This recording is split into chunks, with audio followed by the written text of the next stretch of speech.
संत लूकस के अनुसार सुसमाचार।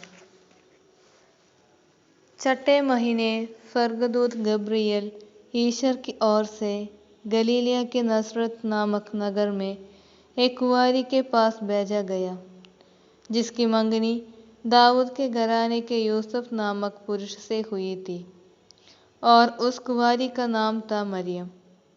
स्वर्गदूत ने उसके यहाँ अंदर आकर उससे कहा, प्रणाम प्रभु की कृपा पात्री, प्रभु आपके साथ है।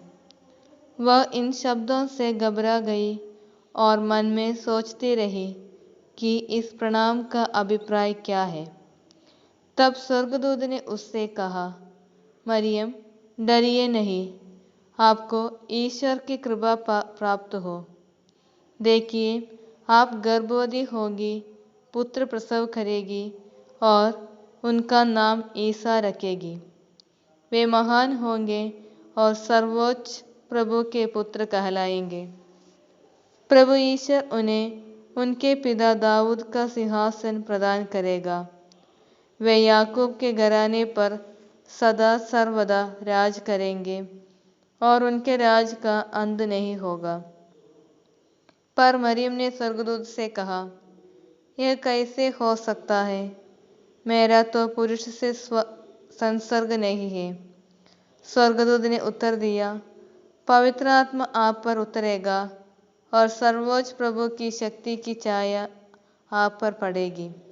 इसलिए जो आपसे उत्पन्न होंगे वे पवित्र होंगे और ईश्वर के पुत्र कहलाएंगे। देखिए, बुढ़ापे में आपके कुटुंबिनी एलिजबेथ के भी पुत्र होने वाला है। अब उसका जो बांझ कहलाती थी, छठा महीना हो रहा है, क्योंकि ईश्वर के लिए कुछ भी असंभव नहीं है। मरियम ने कहा, देखिए, मैं प्रभु की दासी हूँ, आपका कथन मुझ में पूरा हो जाए।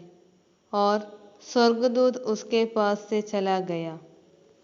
समय एक आदमी के लिए सबसे कीमती चीज है, क्योंकि यह जीवन एक बार आता है और कभी भी लंबे समय तक नहीं रहता है।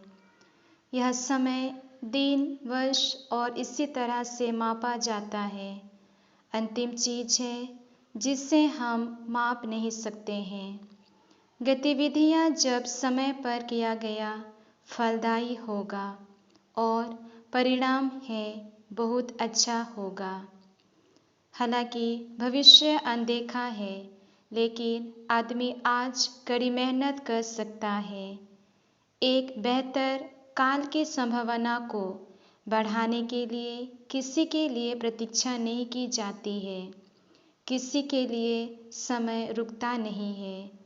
आपका बहाना धीमा नहीं करेगा। हमारा निर्णय समय में देरी नहीं करेगा।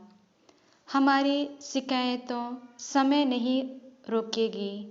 हमारा अफसोस वापस समय नहीं होगा। समय हमारे साथ साथ पीछे नहीं हटेगा। हमारा अब केवल समय है। एक दिन में हमारे पास 24 घंटे होते हैं। 24 घंटे में हमें 1440 मिनट मिलते हैं। 1440 मिनट में हमारे पास 86,400 सेकेंड हैं। हम इसका उपयोग कैसे करते हैं? ईश्वर पुत्र को जन्म देने के तलाशी में स्वर्गदूत गब्रिएल ईश्वर के द्वारा कुंवारी मरियम के पास भेजा गया था। उनके शब्दों पर मरियम की उत्तर इस पृथ्वी पर ईश्वर की इच्छाओं से संभव हुआ। इस घड़ी हमारे लिए ऐसा एक महत्वपूर्ण समय है जो हम अपने दिलों को ईश्वर के आगमन के लिए तैयारी करने के लिए अपने आप को नवीनीकरण, पुनर्वृत्ति, परिवर्तन और जागरण, विशेष रूप से दिल को शुद्ध करते हुए इस पुत्र को अपने जीवन में स्वागत करें। साथ ही साथ पूरे विश्व के लिए भी प्रार्थना करें कि बालक यीशु की प्रेम, दया और शांति सबके दिलों में पहुंचा सकें। आमीन। पुनरावर्ती प्रार्थना। मैं प्रभु की दासी हूँ, आपका कदन मुझ में पूरा हो जाए। अभ्यास। प्रार्थना में समय का निष्ठा रखो।